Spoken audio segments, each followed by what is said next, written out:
सरकारी स्कूल में पढ़ने बैठा तो पहली कक्षा, दूसरी कक्षा, तीसरी कक्षा, चौथी कक्षा, पांचवी कक्षा, पांचवी कक्षा और उम्र 5-6 साल के बाद उसके पढ़ने बिठाया होगा, यानी लड़का हो गया 10-11 साल का। 10-11 साल के लड़के को वैसे तो बहुत कुछ मालूम पड़ने लगता है। क्या मालूम पड़ता है? एक मानस का स्वभाव है, और ख़ास तौर से बच्चों की बात की जाए तो बच्चे ज़्यादातर ये बात बहुत जल्दी नोटिस करते हैं कि जो चीज़ उस बच्चे के पास है मेरे पास नहीं है। आपने नोटिस किया होगा, जो दफ्तर उसके पास है, जो पेंसिल उसके पास है, या जो स्लेट उसके पास है, जो कपड़े उसके पास है, जो यूनिफॉर्म उसके पास है, जो चप्पल उसके पास है, जो जूते उसके पास है, जो शूज़ उसके पास है, ये सारी बातें जो मैंने आपके बताई, उसमें से इस बच्चे के पास कुछ नहीं था। इसका सीधा मतलब ये नहीं होता कि दूसरे बच्चों के पास भी नहीं होगा। सब बच्चों के पास कुछ न कुछ तो होगा, हालांकि वो बात अलग है कि किसी के पास ज़्यादा होगा, किसी के पास कम होगा। इस बच्चे के पास तो कुछ नहीं था। तो क्या 10-11 साल की उम्र में क्या उस बच्चे ने ये नोटिस नहीं किया होगा कि मेरे पास भी जूते नहीं हैं, चप्पल नहीं है, मेरे पास भी यूनिफॉर्म नहीं है, मेरे पास भी बुकें नहीं है, किताबें नहीं है, पेंसिल नहीं है, स्लेट नहीं है, यहाँ वहाँ से एडजस्ट करके पढ़ने का। ये बात मैं आपको इसलिए कह रहा हूँ क्योंकि ये बात जो मैं कह रहा हूँ ये बात है करीबन 70-80 साल पहले की। इस बात को हम कनेक्ट भी करेंगे आने वाले एपिसोड्स में, ध्यान से सुनिए।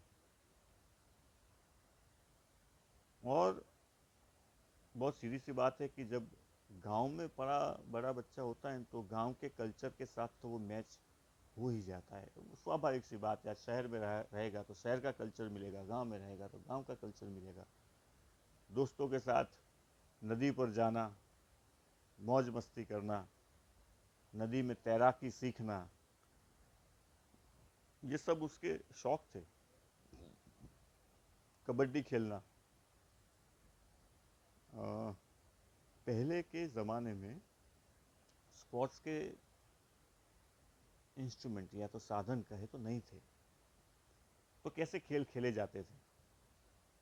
हॉकी नहीं थी, गुल्ली डंडा था। गुल्ली डंडा खेलते थे, खो खो खेलते थे, कबड्डी खेलते थे, और वो भी लेट नाइट तक खेलते थे। एक बात याद आई, कबड्डी खेलने में एक तरफ से बहुत खींचातानी होती है, आपको भी मालूम होगा। अब मुद्दे की बात यह है कि कपड़े तो बहुत कम थे, मुश्किल से 2 जोड़ी कपड़े थे। ऐसे में भी अगर आप कबड्डी खेलने जाते हो, चड्डी फट सकती है, शर्ट फट सकता है, क्या करोगे? माँ सिल देगी, क्योंकि दूसरा जोड़ी कपड़ा दूसरे ही दिन लेने की तो ताकत नहीं थी माँ की। लेकिन फिर भी कबड्डी खेलते थे, और खो खो भी खेलते थे, खींचातानी भी होती थी दोस्तों के बीच में, और शर्ट भी फटते थे, चड्डी भी फटती थी। लेकिन माँ सिल देती थी। क्या करेगी माँ? थोड़ी सी नाराज़ होगी, गुस्सा करेगी, लेकिन दे तो देगी, सिल देगी। इतनी मेहनत करके आने के बाद, मेहनत यानी मैं खेलने की बात कर रहा हूँ क्योंकि बच्चा भी छोटा है, इतनी मेहनत करने के आने के बाद बच्चा जब घर पे आता है ना भूखा, जब भूखा बच्चा घर पे आता है ना तो उसको कुछ दिखाई नहीं देता, वो सबसे पहले अपनी माँ को यही कहता है, माँ कुछ खाना दे दे। क्या कहता है? भूख लगी है बहुत, माँ कुछ खाना दे दे।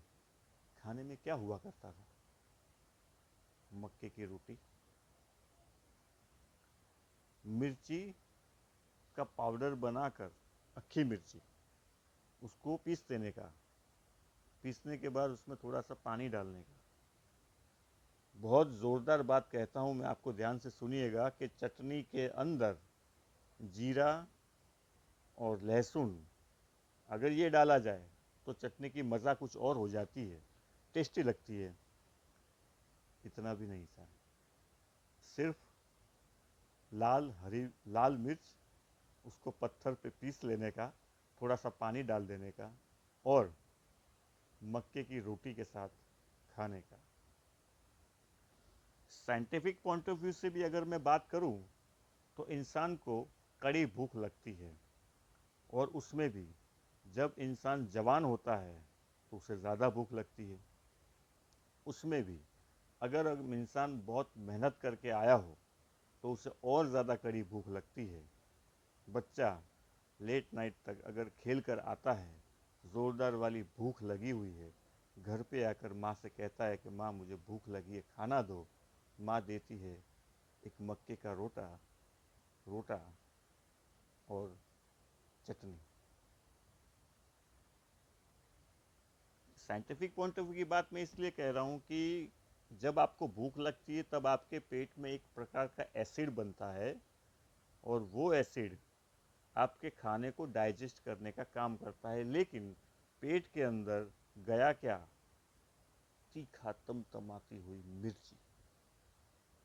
लेकिन वो जो मक्के की रोटी और चटनी पेट में भले ही गई, वो रिवर्स इफेक्ट इसलिए नहीं करेगी क्योंकि मानसिक तौर से आप उस बात को सज्ज करके बैठे थे कि मुझे यही खाना है और यही खाना मुझे मिलने वाला है।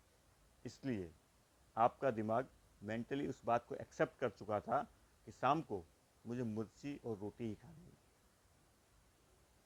वो मिर्ची और रोटी खाने के बाद भी बढ़िया शांति से नींद आ जाती थी, और उस वक्त न लाइट थी, न पंखा था, न एसी था। कोई भी सीज़न क्यों ना हो, आपको इस परिस्थिति में ही रहना है, क्योंकि बाप नहीं था। ये बहुत अहम किरदार बाप का होता है, क्योंकि बाप नहीं होता तो कुछ भी नहीं होता। नहीं, समझने वाली बात यह है कि माँ ने बहुत मेहनत की थी बच्चे को बड़ा करने में,